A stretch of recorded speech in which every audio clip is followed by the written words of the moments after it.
Once again, thanks a lot to all of you for coming out. And while in these short opening sessions, I kind of briefly pointed at why we're actually doing this, I figured it makes sense to share a little more on this, why this conference, and also why Knowable, and what our take on this whole thing is. So I'll dive right in and then try to hurry up a little bit. Basically, this guy, I don't know if you can really see it, his name is Bob Lash, and he was one of the founding members of the Homebrew Computer Club back in the days.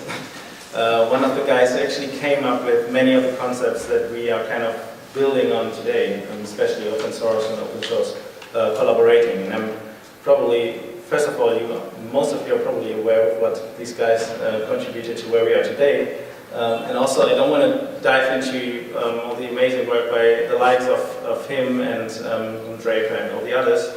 I just wanted to quickly highlight two main kind of paradigms or principles that these guys kind of coined. The first is information wants to be free, which basically tells you that whatever you come up with, you share back with the community so others can actually build upon this. I think it kind of sounds more easy than it actually is, and I think with kind of the patent discussion we just were kind of on this topic, there's still another one that for my talk and for my take is a little bit more interesting at this point is whoever can do it. Basically, what these guys did is whoever had an idea to contribute to whatever element of whatever hardware device or software program these guys were working on, he was allowed to do so. You didn't need a diploma or anything, but you also didn't need to have like a specific qualification to work on this or work on that or whatever you want to do. It was basically just open for everyone to join. So, and I think what's interesting today is that we're getting back to this like guy who comes up with an idea and kind of coins this idea of whoever can do it, comes up with new innovations, rapid prototyping, and I think like the tinkering scene is very, very prominent. Again, preaching to the choir, with I think a prominent maker movement also now taking off in Europe with the very first large-scale maker fair last year. And I think we all know what that means, that literally everyone is more and more able to create pretty complex products by themselves.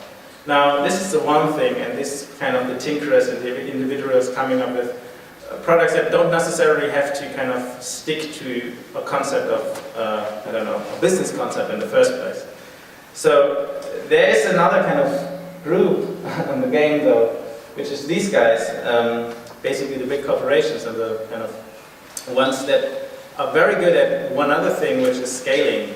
And I think obviously this is two very different things. One is actually coming up with a product and tinkering around with it and just don't even thinking about what you do. Like the big point where you want to get is to get a working product. It's a completely different question than to get, I don't know, 1 million working products. And I think these kind of two paradigms or kind of angles to tackle developing or building a hardware product is definitely where we're moving at now, and I think also it's kind of a challenge to achieve that. So what do you do if you come up with a good product and you actually want to scale it? Now, given the fact that if you kind of look at the development today, you see very, very prominent maker movement. So what can we make out of all of that? So my feeling is, and especially if you take a look at like this conference and at who's here, it's not really like these kind of singled out garage tinkerers anymore. And it's also not only these kind of hobbyist tinkerers that do it on a weekend project anymore. I mean, we have, like Alex in the keynote, she asked around, we have quite a lot of kind of service agencies and people that actually do this for a living from a very, very professional kind of background. They develop products for others, and they actually are constantly in this innovating and prototyping process. And thereby actually also kind of solving and thinking about the scaling question. I mean, this is one of the reasons why we're here. So again, I think the question is, how do we actually go about this? How do we work on hardware today? And I think the how is very important if you look at the process. Like, how is this actually taking place? And I had a very interesting conversation with Marcel Schrubener yesterday, who is working at the Incredible Machine again, like product designers, and I think we both very much agreed on the concept that this kind of new kind of breed of, say, hardware entrepreneurs, highly connected but still pretty individual in what they actually do. I think this is quite of an interesting concept if you look at the future, and that's actually exactly what you said with kind of this distributed network of kind of, say, yeah, literally people in the space of hardware products. So if you take a closer look at this space, that might answer the question of how can we bridge innovation and scaling, but still the question kind of prevails of how does that actually take place. I mean, everyone is talking about, okay, let's collaborate, let's team up, we have a network, let's share this, but what does that mean for your everyday life? Like, how do you actually work? And again, yesterday, I talked to a couple of guys because that's obviously the question that I'm most interested in. And I think everyone, like, sooner or later said, okay, yeah, I have to admit it, we end up with like 1 million folders on Dropbox, and some of them are in all computers, and then there's another guy that we're working with, and then there's another guy there. So I think the concept and the need for really joining forces, but not just saying, okay, let's team up, not even saying, okay, let's team up for a day, but actually let's kind of bring this collaborative idea to our everyday work. I think this is really something that could enable many of these kind of individual hardware entrepreneurs to kind of, yeah, stand on each other's kind of shoulders and work together on that. And this is exactly what kind of we are working on with Noble. This was exactly, I think, the idea that kind of got us going in the very beginning. This is the main reason why we actually pulled this event together, is literally to think about how do we actually work and how can we translate this shift of the structures into the actual day-to-day life of our work. So I'll quickly, and I hurry up, give you a little insight on how we try to tackle this, and after that, I think, again, the most exciting part would actually be to get your kind of thoughts on that, you working on this like every day. So Noble basically allows you to work with a team on a hardware product. So many of you are familiar with GitHub, and first of all, I think the first step towards collaborating is telling what you're actually working on, so it's documentation. It's documenting files and blueprints and sketches, but it's also documenting, I think, the general concept of a product. So this is obviously one main part of the whole thing. Secondly, and this is what I was saying, is the actual tools to team up. Again, GitHub kind of showing how this is done in the software world with like issue management, also forking, also having a versioning system just to keep track about a kind of decentralized innovation process. And thirdly, this is kind of embedded in people that actually do it. So it's, you don't necessarily start off with a whole team or a whole network, but you might want to kind of build and enlarge this network on the go.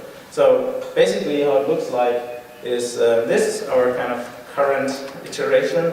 First of all, it allows you to get a general idea about what's up there, but then I think one of the kind of first parts is having a showcase and a very kind of easy understanding about what the whole thing is about. And in this case, it's kind of pretty cool mirror that you can control with gestures. It's Arduino driven, and it can control your music in the living room. But again, this is still kind of in a very kind of first take level on how everything works and what it's all about. And then you get into the actual working part, which would then be kind of a collaborative environment. And it allows you basically to split up a rather complex projects into, say, the software components, the casing, the blueprints, the circuit board designs, but also maybe licensing and whatever you want to discuss, but really tries to kind of keep track about this related to one project. And then if you dig even one level deeper, you can get into the actual kind of collaborating system where you then have, okay, your file management tool. Just today we released a new feature which actually now allows you to view CAD files online, but we obviously add to that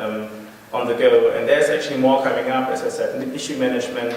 And maybe one other thing that's kind of important in that regard is, of course, there are millions of tools out there. Of course, there's GitHub, and if you have to do anything with software, of course you're going to use GitHub. It's just a very good tool for that. But maybe if you're working on an integrated product, there's not only software there. Maybe there's a complex, say, CAD design, and you're working on GrabCAD on that, and maybe you have a circuit board design, and you go to Opverter. So I think the idea of what we want to do is literally providing a backbone to actually keep track of the whole thing, And then might tie in different resources, but really allows you to focus on building a product kind of together with others.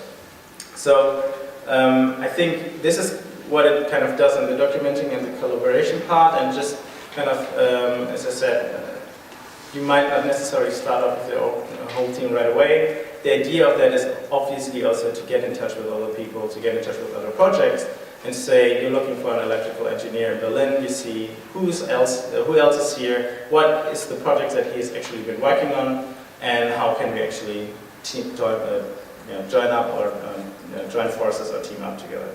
So in a nutshell, I think this is kind of what we're aiming for. Also, we're kind of in early days, so we keep adding to this, but as I said, I think the most exciting part for us, and hopefully for you too, would be this is kind of a suggestion about how things go, and there's other kind of people out there thinking about how to solve this question.